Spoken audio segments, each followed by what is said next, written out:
আব্বারে দুনিয়া দুনিয়া করে দে পাগল হইয়া যাইতাছ।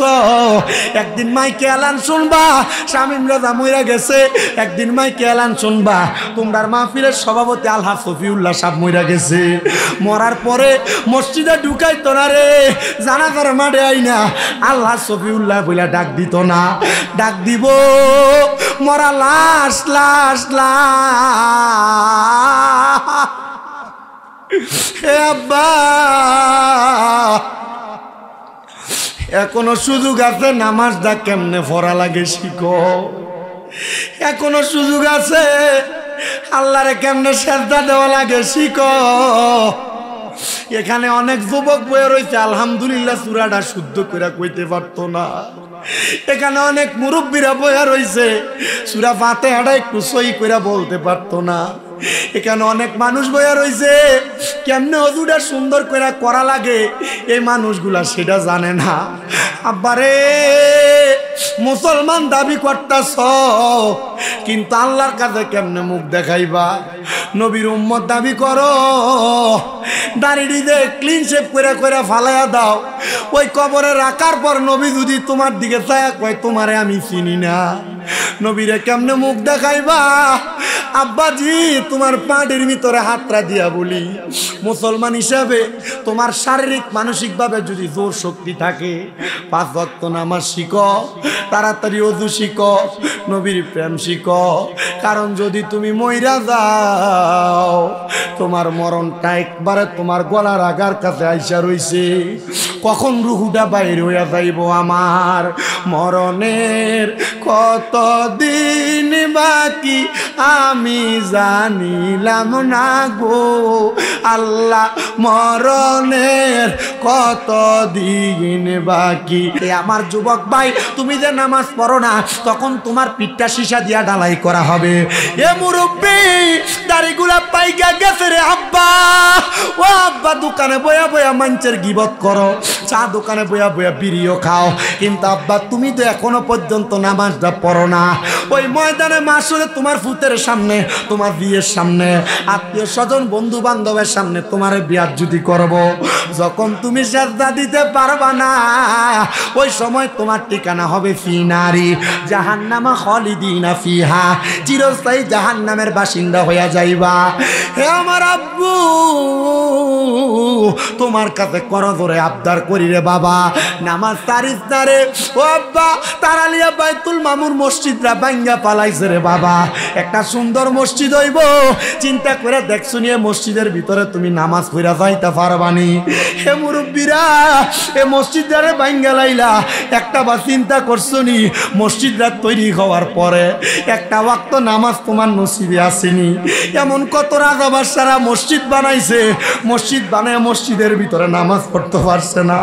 সাদ্দাত বেহেশত বানাইছে, বেহেশত বানাইয়া ওই বেহেশতে ফাওরা কারাগে সাদ্দাত দুনিয়া থেকে বিদায় হয়ে গেছে।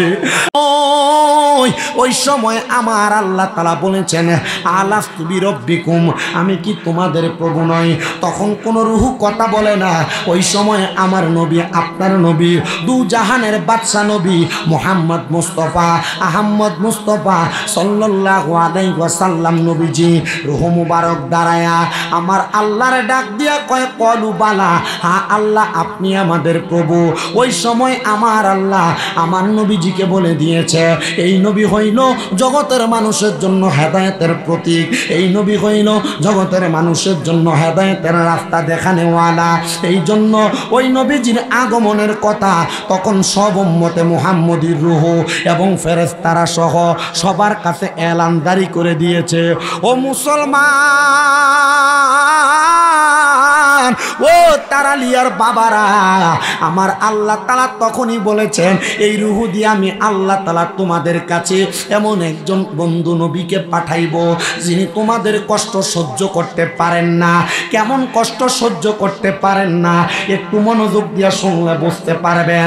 আল্লাহ কোরআনে বলেন লাকাদ জাআকুম রাসূলুম মিন আনফুসিকুম আজিজুন আলাইহি মা আনিতুম হারিসুন আলাইকুম বিল মুমিনিনা রাউফুর রহিম।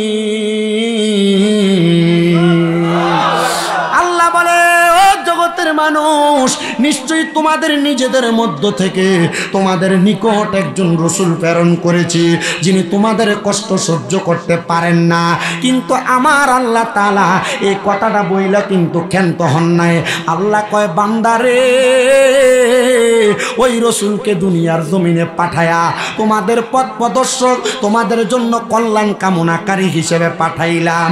আল্লাহ যখন ছিলেন একা, তার নাগি ছিল কোনো সখা, তখন আল্লাহ প্রকাশ হইতে চায়। আল্লাহ যখন ছিল একা, নাগি ছিল কোনো সখা, তখন আল্লাহ প্রকাশ হইতে চায়। নিজরুহ ইতে খোদা, নিজনুর ইতে খোদা, হাবিবের নূর করলেন যোদা, জোশ মারিলেন এশকের দরিয়া। আই গো সময় যায়, পর দুরুদে নবী মুস্তাফাই, বলেন পর দুরুদে নবী পাই গো সময় যায়, পর দুরুদ নবী মুস্তাফায়। নূরে মুহাম্মদী হইতে আছেন আল্লাহ পাক জাতে, সৃষ্টি করলেন তামাম এই সংসার। নূরে মুহাম্মদী হইতে আছেন আল্লাহ পাক জাতে, সৃষ্টি করলেন তামাম এই সংসার। আল্লাহ হাকিকতের নূর দিয়া হাবিবের নূর করলেন যোদা। আল্লাহ হাকিকতের নূর দিয়া এই বব সংসার বানাইয়া, জোশ মারিলেন এশকের দরিয়ায় রে, সময় যায়, পর দুরুদ নবী মুস্তাফায়। একটা জবান বন্ধ রাখবেন না, চিৎকার মেরে বলেন না ইয়া রাসূলুল্লাহ। বন্ধুরা রে আমার, আল্লাহ যে বললেন ওই রাসূল তোমাদের কষ্ট সহ্য করতে পারেন না। কেন পারেন না জানেননি গো? আমার আল্লাহ আয়াতে কারিমার শেষের দিকে বলে, আলাইকুম বিল মুমিনিনা রাউফুর রহিম। আমার আল্লাহ তাআলা ওই নবীকে মুমিনদের জন্য কল্যাণ কামনাকারী, মুমিনদের প্রতি স্নেহশীল, পরম দয়ালু বানাইয়া ওই নবীরে পাঠাইছে। কি গো আল্লাহ, আমরা জানি আপনি দয়ালু, আমরা জানি আপনি দয়া করেন, কিন্তু আল্লাহ দি কোরআনুল কারীমের এই সূরার আয়াতে বলতেছে আমার আল্লাহ নাকি আলাইকুম বিল মুমিনিনা রাউফুর রহিম। আমার নবী হইল মুমিনের জন্য রাউফুর রহিম, আমার নবী হইল মুমিনের জন্য দয়ালু। ও নবী গো, আপনি যে মুমিনের জন্য দয়ালু হইলেন, আপনি ওই দয়াটা কখন করবেন? বলে যখন তোমার সন্তান তোমারে ভুলে যাবে, যখন তোমার মা তোমারে ভুলে যাবে, যখন তোমার স্ত্রী তোমারে ভুলে যাবে, তোমারে কবরের মধ্যে শোয়া দিবে বিসমিল্লাহি ওয়া আলা মিল্লাতি রাসূলিল্লাহ বইলা, ওই কবরে তোমার সন্তান যাবে না, ওই কবরে তোমার স্ত্রী যাবে না, ওই কবরে তোমার বন্ধু বান্ধব যাবে না, ওই কবরে রাহমাতুল লিল আলামিন নবীজি রাউফুর রহিমের সুরত লয়া তোমারে বাঁচানোর জন্য আসবে। জানতে চাই হাবিগঞ্জের তারালিয়ার বাবারা, যেই নবীজি আমাদেরকে কবরে তরাইব, আমারে মরণে তরাইব, হাসরে তরাইব, আমাদেরকে কবর হাসর মিজান ফুলসেরাতে দয়া করব, আমরা ওই নবীর আগমনে খুশি না বেজার? আশেক রে আল্লাহ কয় জিবরাইল শোনো না, পাগল রে আল্লাহ কয় জিবরাইল শোনো না, আসমান সাজাও জমিন সাজাও, আসমান সাজাও জমিন সাজাও, সাজাও বেহেশত খানা, ইমানদার গো জুলুস করোনা। আইরে ঈদ মিলাদুন নবীর মাহফিল, ঈদ মিলাদুন ফিল প্রথম করেছেন রাব্বানা। ইমানদারগণ জুলুস করোনা। পাগল রে সূরা আল ইমরানে আল্লাহ করছেন ঘোষণা, মিলাদুন নবী পালন করতে, মিলাদুন নবী পালন করতে ওহা বীরা বোঝে না। ইমানদারগণ জুলুস করোনা। সুন্নিরা মিলাদুন নবীর মাহফিল করলে সুন্নিদেরকে বন্ড বলে, সুন্নিরা মিলাদুন নবীর মাহফিল করলে বেদাতি বলে, সুন্নিরা মিলাদুন নবীর মাহফিল করলে সুন্নিদেরকে বন্ড আর বেদাতি বইলা বইলা গালি দেয়।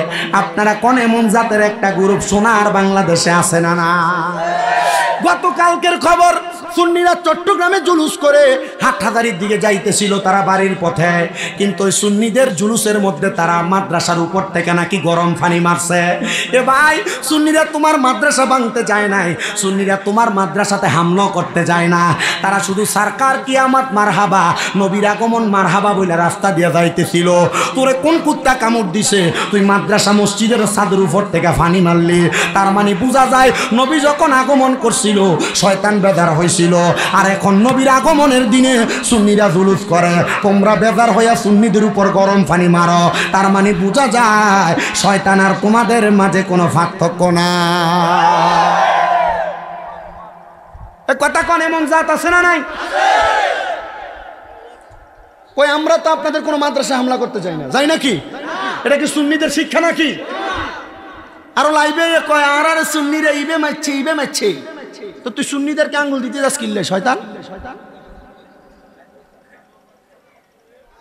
সময় বেশি দূর নাই, যদি সুন্নিরা ঐক্যবদ্ধ না হয়, সুন্নিরা যদি একতাবদ্ধ না হয়, গড়ে ঢুকে সবাই করবো সুন্নিরারে।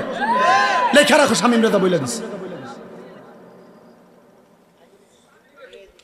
বাংলাদেশের প্রথিত যশা সব জায়গায় সব ঠিক আছে। আরে আমার শত্রু যদি মারা যায়, আমি কি আমার শত্রুরে মারা যাওয়ার পর তার উপর কোনো দাবি রাখতে পারি নাকি? কথা বলেন, দাবি রাখতে পারি?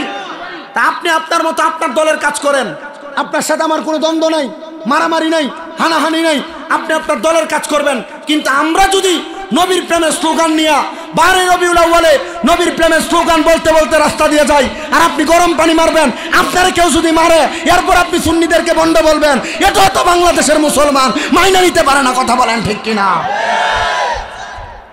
আমরা আজকে এ চাঁদপুরের হাজীগঞ্জের তারালিয়া থেকে বাংলাদেশের প্রশাসনের কাছে একটা জিনিস আবদার জানাইতে চাই, প্রশাসনের পবিত্র পোশাককে আপনারা পবিত্র রাখেন। কারণ কি বলে, আপনারা প্রশাসন যদি ভালোভাবে জাস্টিফাই করেন বাংলাদেশে কারা মব সৃষ্টি করতেছে, দাঙ্গা হাঙ্গামা করতেছে, আপনারা জাস্টিফাই করলে এগুলা বের করতে পারবেন, আর বের করে এদেরকে আইনের আওতায় আনেন, সোনার বাংলাদেশকে আপনারা শান্ত করেন। কথা বলেন, দরকার আছে না নাই? যাদের কাছে একজন মৃত ব্যক্তি নিরাপদ না, একজন লোক পাগল মারা গেছে, সেই ইমাম মাহাদি দাবি করছে, তো লোকটা তো মারা গেছে, তার মারা যাওয়ার পর তার কবরের উপরে নাকি কাবা শরীফের মতো করে তারা ডিজাইন করছে, তো ভাঙিয়ে ফেলেন এটা। কিন্তু একটা মানুষ মারা যাওয়ার পর কবরের উপর ডিজাইন ভাঙেন, অসুবিধা নাই, কিন্তু এই লোকটারে বাইর করে না জ্বালায় দেওয়ার অধিকার ইসলাম তোর মতো বলে না।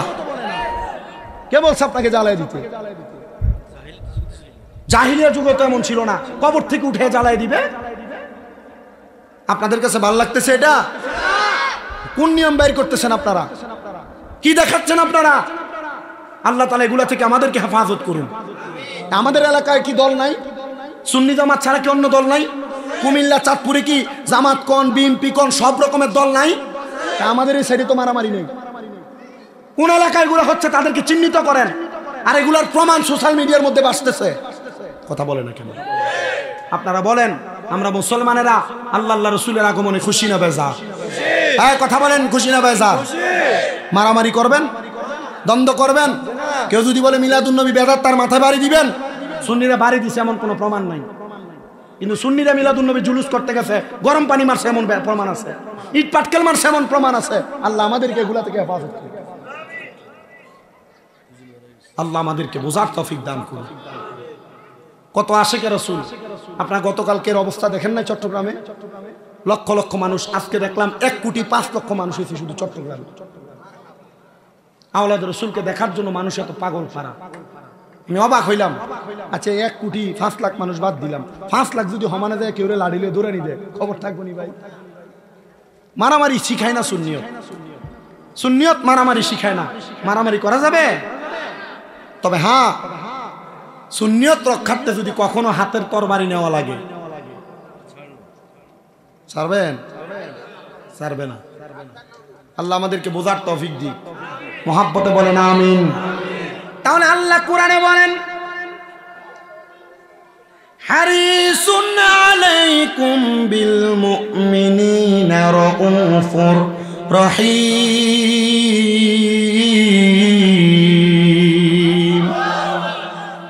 মুমিনদের জন্য ওই নবী বড় স্নেহশীল, মুমিনদের উপর ওই নবী দয়ালু। আমরা জীবনে অনেক গুনাহ করলাম, এই গুনার কথা স্মরণ কইরা আমরা চোখটা বন্ধ কইরা মুহাব্বতে একটু আল্লাহ তাআলার স্মরণ করব। বলে হুজুর কেন গো? মনে রাখেন আমার মুরব্বী বাবারা, মনে রাখেন আমার যুবক ভাইরা, এ তারালি এলাকার পর্দার অন্তরালের আমার আম্মুজিরা গো, মাইকের আওয়াজ যদি তোমাদের কানে যায় একটু আমার বয়ানটা মনোযোগ দিয়া শুনবা। আম্মু তুমি জীবনে কত গুনাহ করলা, তোমার গুনার খবর তোমার স্বামী জানে না, যদি জানতো স্ত্রী বইলা পরিচয় দিত না। এ দাড়ি পাকা বুড়া বুড়া মুরব্বী আমার আব্বাজিরা, একবার চিন্তা করছো নি রে বাবা, তোমার যে দাড়িগুলা পাইটা গেছে সন্তানরে কামাই করে খাওয়াইতে যাইয়া তুমি জীবনে কত গুনাহ করছো। ওই ফুতে যদি তোমার গুনার খবর জানতো, ওই ফুতে আব্বা কইয়া পরিচয় দিত না।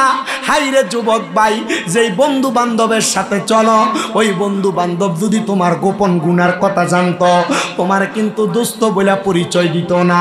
হাইরে আমার বাবা, ও আমার মুরব্বী বাবাজিরা, এই জন্য সবার কাছে আবদার, আমাদের জীবনে সবার কম বেশ গুনাহ আছে। ওই গুনার কথা স্মরণ কইরা মুহাব্বতের আওয়াজে আল্লাহ তাআলার ইসমে জাতের জিকির করবেন, এমন ভাবে ডাক দিবেন যেন আপনার কলবের মধ্যে ধাক্কা লাগে। এই কলবটাকে আপনারা যারা পীর মুর্শিদের হাত ধরে বায়াত নিছেন, ওই পীর মুর্শিদের কলবের সাথে মুতাজ্জু করে দিবেন। ওই কলবটাকে আমার রসুলের দিকে মুতাজ্জু হয়ে যাবে। দেখবেন আপনি দুনিয়া এবং আখেরাতে কামিয়াব হয়ে গেছেন। ও বন্ধুরা, আসেন না জীবনের গুনার কথা স্মরণ কইরা। ওয়া মা খালাকুল জিন্না ওয়াল ইনসা ইল্লা লিয়াবুদুন।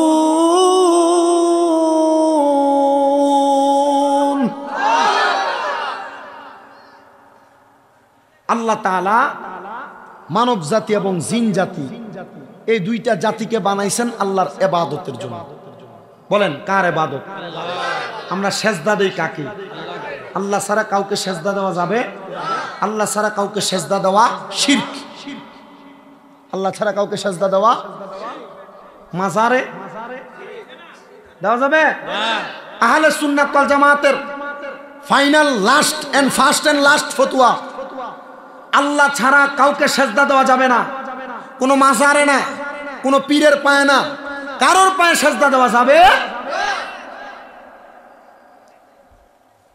তা আমাদেরকে অনেকভাবে বলতেছে আমরা পীর পূজারি, মাজার পূজারি। পূজা, হোয়াট ইজ পূজা? পূজা কি? পূজা শব্দের বাংলা জানেন? পূজা শব্দের বাংলা অর্থ হলো সম্মান করা। বাংলা কি? আমি বাংলাতে অনার্স করি কুমিল্লা ইউনিভার্সিটিতে। কোন মারফুত আমার কোক যে না পূজা মানে পূজাই। পূজাটা সুন্নিরা বা মুসলমানরা ব্যবহার করেন এই কারণে, কারণ সনাতন ধর্মাবলম্বীরা তাদের দেবদেবীর পূজার বেলায়, দেবদেবীর সম্মানের বেলায় পূজা ব্যবহার করে। আমরা সম্মান করি, আমরা পীর মাশায়েখকে সম্মান করি, হাতে চুমা দেই। পীর মাশায়েখের আপনি ফতোয়া নিবেন, নিয়ে না আবু দাউদ শরীফের ফতোয়া, আবু দাউদ শরীফের হাদিস। আমরা যদি সুযোগ পাই পীর মাশায়েখের পায়ে চুমা দেই। তবে এখন যে যুগ আসছে, মানুষের সামনে দিলে মানুষ এটার সেজদা মনে করবে, এই জন্য জনসম্মুখে আমরা এটা দেই না, করি না। কিন্তু আমি শামীম রেজা বক্তা হইছি আমার মার বাপের পায়ে চুমা দিয়া। সুবহানাল্লাহ। দিছো কোনোদিন কোন ফোলাফান মার পায়ে চুমা? দিছো কোনোদিন চুমা বাবার পায়ে? বলো হুজুর পায়ে ধরে সালাম তো করি না, চুমা দিমু কখন?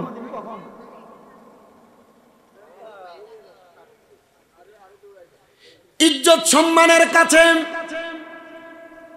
মুহাব্বতের কাছে বর্তমান মানুষ বড় অসহায়, বড় অসহায়।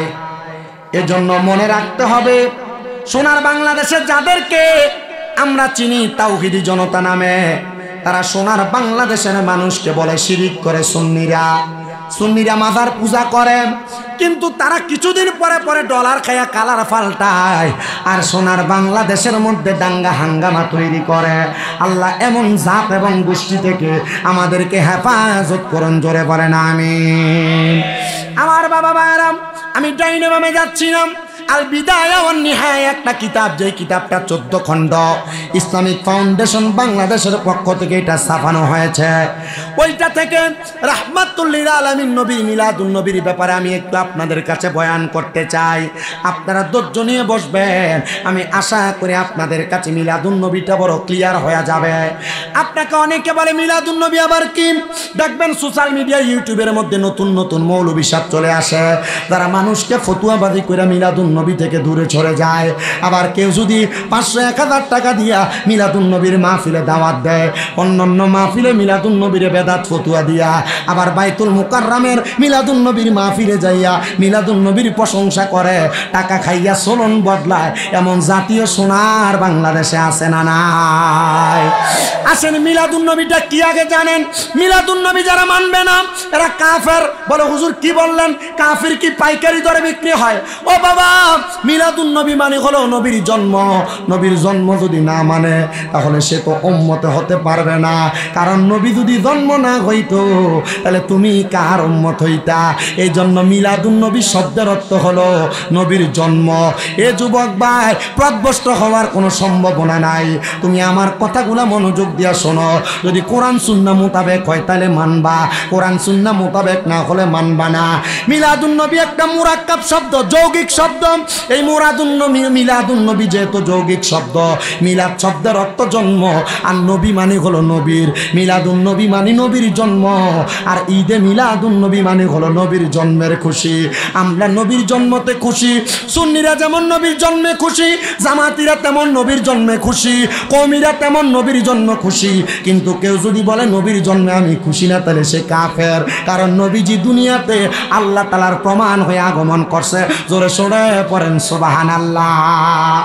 এবার আমাদেরকে বলতেছে তো মিলাদুন নবী, নবীর জন্ম ঠিক আছে, আমরা তো জানি ঈদুল ফিতর একটা, ঈদুল আজহা একটা। তোমরা সুন্নিরা যে একটা নতুন ঈদ বানাইলা, ঈদে মিলাদুন নবী। তোমরা এই ঈদ পাইলা কই? মনে রাখবা, ও তারালিয়ার বাবা, হাজীগঞ্জের বাবা, ও আমার চাঁদপুর জেলার বাবারা, আমার নবীর মিলাদুন নবীটারে আমরা একা একা বানাইছি না। বলে হুজুর কেন একা বানান নাই? আপনারা তো এটারে ঈদের দিন বলেন।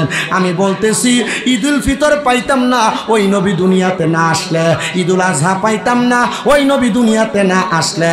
শুধু ঈদুল আজহার ঈদের দিন, ঈদুল ফিতরের দিন আপনারা ঈদ মনে করেন। আমার নবী ডাক দিয়া উম্মত গো, জুমার দিনটারে আমার আল্লাহর নবী ঈদের দিন বলছে, আরাফার ময়দানের দিনকে আমার আল্লাহ ঈদের দিন, আমার আল্লাহর নবী ঈদের দিন বলছে। তার মানে শুধু ঈদুল ফিতর ঈদ না, ঈদুল আজহা শুধু ঈদ না, জুমার দিনও ঈদের দিন, আরাফার দিনও ঈদের দিন। যেই নবীর কারণে জুমার দিন আরাফার দিন পাইলাম, ওই নবীর আগমন আমাদের চাইতে, ঈদের চাইতে আরো বড় ঈদ। নবীজি আমার কাবারো কাবা, নবীজি আমার গলারো মালা, নবীজি আমার কাবারো কাবা, নবীজি আমার গলারি মালা। নূর নবীর প্রেমেতে কাবা হইয়াছে কালা, হাইরে নূর নবীর প্রেমেতে কাবা হইয়াছে কালা। ইয়া মুহাম্মদ মুস্তাফা, কেউ বা বলে নবী নূরেরই ফুতুল, কেউ বা বলে নবী গোলাপেরই ফুল, কেউ বা বলে নবী নূরেরই ফুল, কেউ বা বলে নবী গোলাপেরই ফুল। নয় সে ফুতুল নয় সে রে ফুল, নয় সে ফুতুল নয় সে রে ফুল, নূরে নূর আল্লাহ। ইয়া মুহাম্মদ মুস্তাফা নবী আলা মুহাম্মদ মুস্তাফা নবী, আমরার শাফায়াতের কান্ডারি, শাফায়াতের কান্ডারি, মদিনাওয়ালা ইয়া মোহাম্মদ মুস্তাফা নবী বন্ধু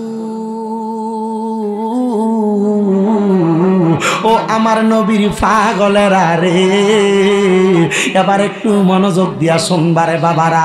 আমার দয়াল নবীর আগমনে আমরা খুশি, মিলাদুন নবীর জুলুস আদায় করি। বলে কেন জুলুস আদায় করো?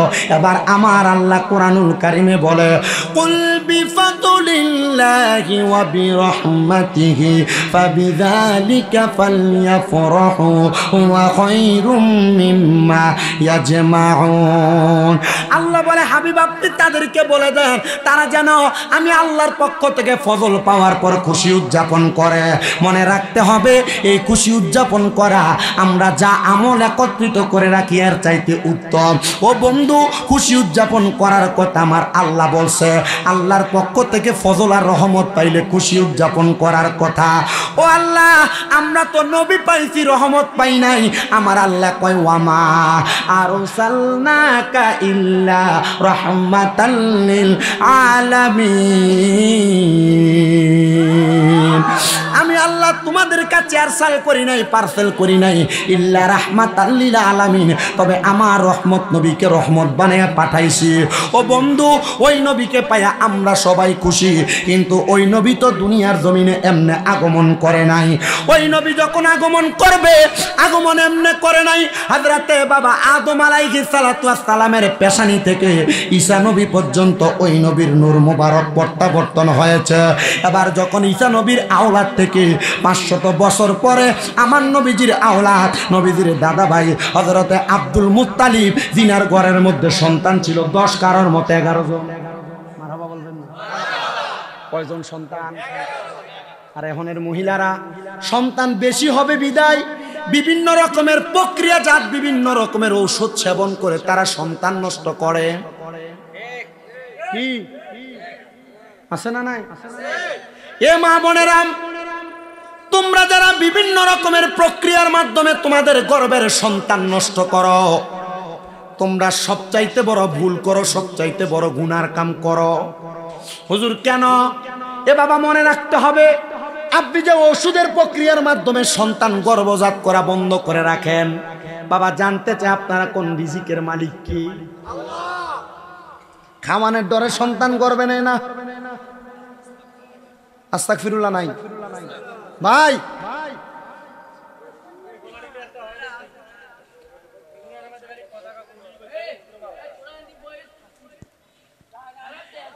আপনারা বলেন সোনার বাংলাদেশে এমন অবস্থা আছে না নাই? মা বোনেরা মনে রাখবা, আল্লাহ যখন সন্তান দুনিয়াতে পাঠায়, আল্লাহ তাআলা রিজিক দিয়া পাঠায় রিজিক, কিন্তু তুমি যে সন্তান নষ্ট করতেছো, ও মা 1 মাসের সন্তান গর্ভে চলে আসছে, 2 মাস 3 মাসের সন্তান গর্ভে চলে আসছে, ডাক্তার অ্যাবর্শনের মাধ্যমে তোমরা তোমাদের পেটের বাচ্চাটারে তোমরা নষ্ট করে ফেলো।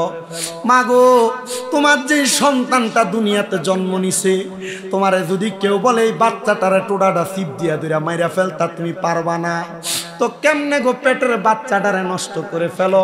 বুঝি না। আমার নবী ডাক দিয়া কই, উম্মত শুইনা লও, দুনিয়াতে কোনো আদম যদি সন্তান জন্ম না দেয়, মানে খাওয়ানোর ভয়ে সন্তান জন্ম না দেয়, তাহলে ওই ব্যক্তির দিকে আমি রহমতের নবী হাসরের ময়দানে তাকেও দেখব না। এজন্য বাবা খাওয়ানোর ভয়ে সন্তান জন্ম দেওয়া বন্ধ করো না। দেখবা আমার আল্লাহ তাআলা তোমাদেরকে উত্তম রিজিকের ব্যবস্থা করে দিবে। ও মা, নিজের বডি ফিটনেস ঠিক রাখার জন্য তুমি তোমার সন্তান গর্ভপাত করা বন্ধ করে রাখো। অনেক মহিলারা আছে একটা সন্তান নিয়েছে, কিন্তু পরবর্তীতে আরেকটা সন্তান নিবে, একটু দেরি করে নেওয়ার জন্য বিভিন্ন প্রক্রিয়ার ঔষধ সেবন করে। মাগো, পরবর্তীতে তোমার আরেকটা বাচ্চা কনসেপ্ট করতে তোমার বড় কষ্ট হয়ে যায়, কারণ তুমি ঔষধ সেবন করে তুমি তোমার বাচ্চা বহন করার তোমার নারীটারে জ্বালায়া ফেলছো। এই জন্য তোমাদের কাছে করজোরে আবদার করি, তোমরা কেউ সন্তানকে খাওয়ানোর ভয়ে মাইরা ফেলো না, সন্তান জন্ম দিতে ভয় পায় না। সন্তান আল্লাহ দিবে, রিজিকও আল্লাহ দিবে, কারণ আল্লাহ বলে ওয়াল্লাহু খায়রুর রাজিকিন। জবান খুলে জোরে জোরে পড়েন সুবহানাল্লাহ। আল্লাহ উত্তম রিজিক দাতা, এজন্য খাবারের ভয়ে সন্তান জন্ম দেওয়া বন্ধ হওয়া যাবে না। নবীজির দাদা হযরত আব্দুল মুত্তালিব বলে, এক এক করে আমি সন্তান জন্ম দিলাম 10টা, কিন্তু আমার নবীজির আব্বাজান হলো ওই নবীর চাচাদের মাঝে 10 নাম্বার। আমার আল্লাহ তাআলা এমন কবুল করছে। হযরত আব্দুল মুত্তালিব বলে, আমার আব্বাজান আমারে বড় মোহাব্বত করতেন। এক এক করে আমার 9 জন ভাই ইন্তেকাল করলো, আমার আব্বাজান আমারে মোহাব্বত আদর যত্ন করছে। এটার লম্বা একটা ঘটনা, আমি সেদিকে গেলাম না রে বাবা।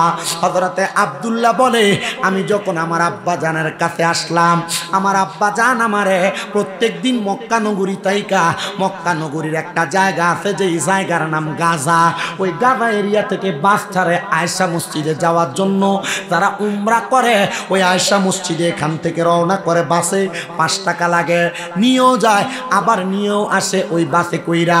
ওই গাজা এরিয়াতে যাইতেন। নবীর আব্বা ডাক দিয়া কই, ও জগৎবাসী, আমি যখন মক্কার রাস্তা দিয়ে হাঁটতাম, মক্কার সুন্দরী সুন্দরী মহিলারা আমি খাজা আব্দুল্লাহ চেহারার দিকে তাকায় থাকতো, বুঝতে পারতাম না তারা কেন আমার দিকে তাকায় থাকতো। এমনও ধনাঢ্য পরিবার, ধনী পরিবারের মাইয়ারা আমি খাজা আব্দুল্লাহর কাছে এসে ডাক দিয়া বলতো, ওগো আব্দুল্লাহ, তোমার চেহারা বড় সুন্দর, তোমার চেহারা বড় নুরানি, তোমার সঙ্গে আমার বিবাহ হইলে বড় ভালো হইতো। খাজা আব্দুল্লাহ বলেন, একদিন 2 দিন কইরা বারবার যখন তারা আমার কাছে আসে, আমি আবার আমার আব্বাজান আব্দুল মুত্তালিবের কাছে গেলাম। আমি দেখলাম আমার আব্বা আব্দুল মুত্তালিব কাবা ঘরের হাতিমে কাবার সাথে হেলান দিয়ে, কাবা ঘরের সাথে হেলান দিয়া ঘুমায়। আমি ডাক দিয়ে বললাম, ও আব্বাজান, আপনার কাছে আমার একটা আবদার গো। মক্কার ধনাঢ্য পরিবারের মাইয়ারা আমি আব্দুল্লাহরে বড় ডিস্টার্ব করে, তারা আমার কাছে বিবাহ বন্ধনে আবদ্ধ হইতে চায়। আব্দুল মুত্তালিব বলে, যাও, আমি তোমার এই বিষয়টা দেখতেছি। আব্দুল মুত্তালিব বলে, সন্তান প্রাপ্তবয়স্ক হয়ে গেছে, সন্তানের বিবাহের জন্য এখন প্রচেষ্টা করা লাগবে। এই সোনার বাংলাদেশে এই চাঁদপুরের হাজীগঞ্জের তারায়ালে এলাকায় বহু বেড়াই, তারার ফুতের বয়স 19, 20, 21 বছর হয়ে গেছে, তারা তাদের সন্তানের বিবাহের ব্যবস্থা করে না। এ যুবক ভাই, এ মুরব্বী বাবা, তোমার সন্তানকে যে তুমি বিয়া দিতেছ না, তোমার সন্তানরে যে তুমি বিয়া করাইতেছ না, তুমি চিন্তা করতেছ পোলা এখনো আমার পকেট থেকে 10-20 টাকা নিয়ে চলে, পোলারে বিয়া করাইলে খাওয়াইব কি? মনে রাখবা, এই ফুতে যদি কোনো জায়গায় কোনো ডিসকানেকশন লাগায়, কোনো প্রেমের সম্পর্ক লাগায়, জিনা ব্যভিচার করে, তোমার আমল নামার মধ্যে ফুতের গুণাগুলা লেখা হইব। এই জন্য সন্তান যদি 18 বছরের চাইতে বেশি হয়ে যায়, গুনার কাজে দেওয়ার আগে আপনারা বলেন ওই যুবকদেরকে বিয়ে করে দেওয়ার দরকার আছে না না? আরে আব্বা, তোমার এটাই করতেছি, অন ভাত খাবাই তো হাত তো না, হেতের বিয়ে করার না, অন হেতে আরেকজনের বাড়ির মাইয়ারা দিয়ে ফিরি দেয়। কথা কন না? মনে রাখবেন, এই সন্তান বিয়ে করার আগ পর্যন্ত যত মহিলা, যত মেয়েদের সাথে অবৈধ সম্পর্ক করবে, তার আমল নামায় যে গুনাহ হবে, সব গুনাহ তার বাপ মার আমল নামার ভিতরে লেখা হবে। বাপরে যদি কয় ফুতেরা বিয়ে করার না, কাকা নিজের হয়ে দাঁড়াক, কেতাবে ডেবেটের হয় গাড়ি। আপনার কি কষ্ট হইতেছে? যদি প্রশ্ন করা হয়, আপনার ছেলের বয়স 21 থেকে 25, 26, 27, 28, 30 হয়ে গেছে, বিয়ে করার না, কাকা এখনো তো নিজের পায়ে দাঁড়াইছে না। এ আব্বা, যুবকদের প্রতি রহম করো, এদেরকে দয়া করো। তুমি এই ফোলারে বিয়া করাইবা কেমনে? কারণ বেকার ফোলার কাছে মানছে মাইও বিয়া দিতে চায় না। আরে দিব কেমনে? তুমি ফোলার লাগে মাইয়া চাইতে দাও তোমার থেকে 10 গুণ বড় লোকের বাড়িতে। তখন তারা যাচাই করে ফোলা কি করে, বাবা মনে রাখবারে তোমার সন্তানকে বিবাহ করার জন্য চেষ্টা করবা তোমার সমান সমান পরিবারের সাথে বিবাহ করানোর জন্য। আর যদি না পারো এর চাইতে একটু নিম্নবিত্ত করাইও। আর যদি ফয়সালার মাইয়া বিয়া করাও আর যৌতুক লো 3 লাখ 4 লাখ, তখন এই মাইয়া বাড়িতে আইয়া তুমি শ্বশুরের খেদমত করবো দূরের কথা তুইটাই করে ব্যবহার করব। আপনারা বলে সোনার বাংলাদেশে এমন অবস্থা আছে না? না,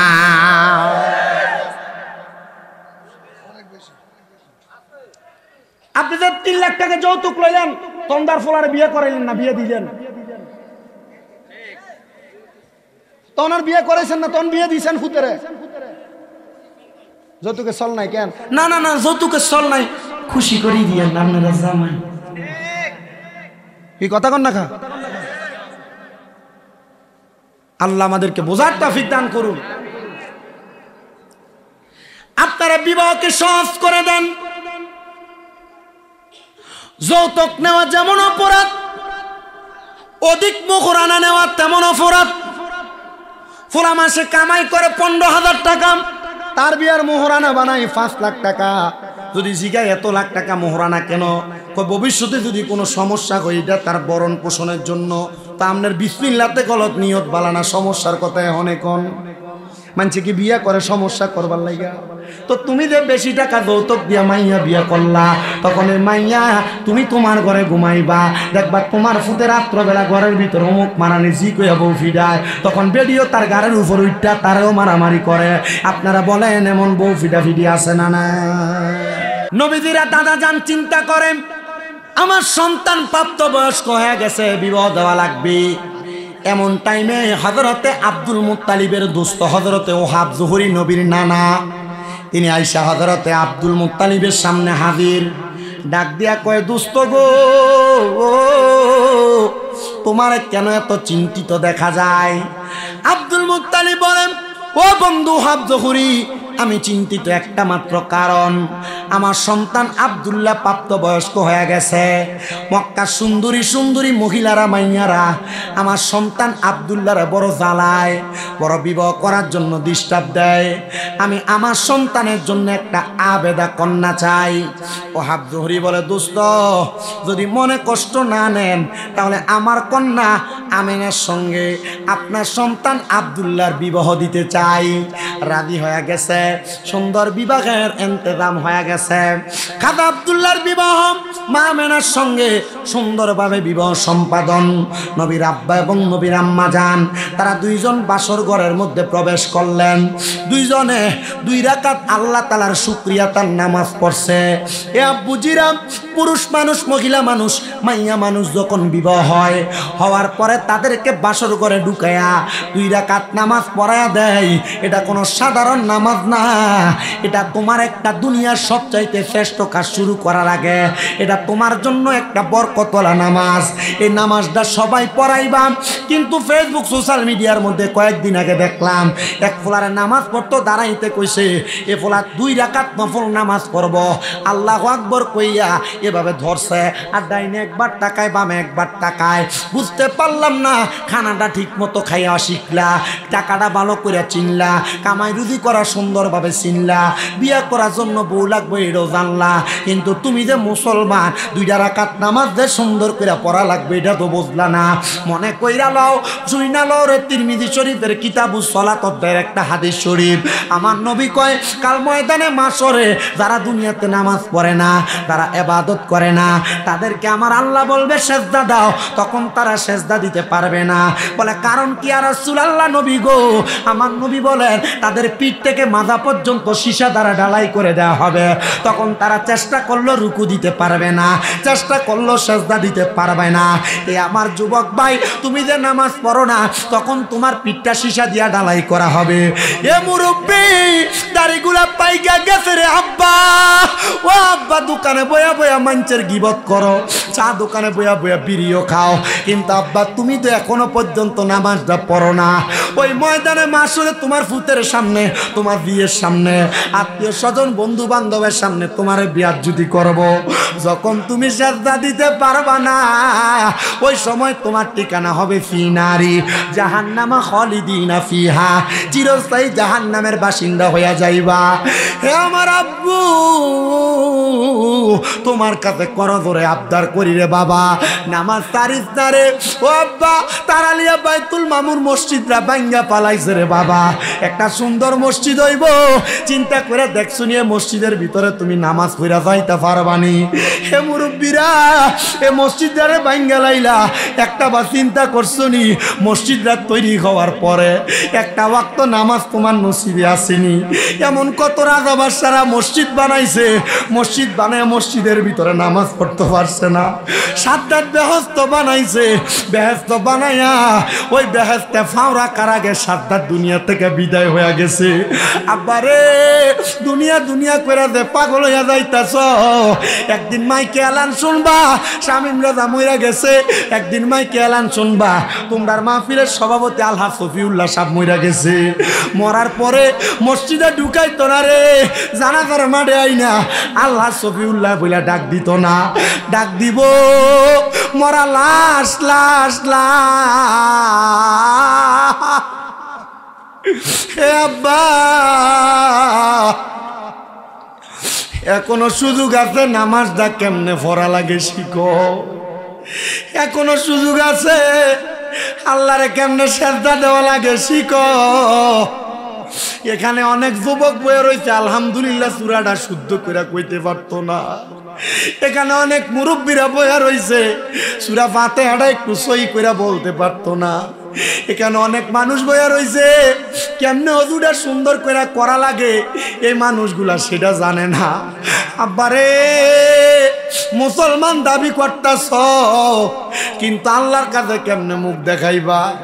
নবীর উম্মত দাবি করো, দাড়ি দিয়ে ক্লিন শেভ করে করে ফালাইয়া দাও, ওই কবরে রাখার পর নবী যদি তোমার দিকে চায়া কয় তোমারে আমি চিনি না, নবীরে কেমনে মুখ দেখাইবা?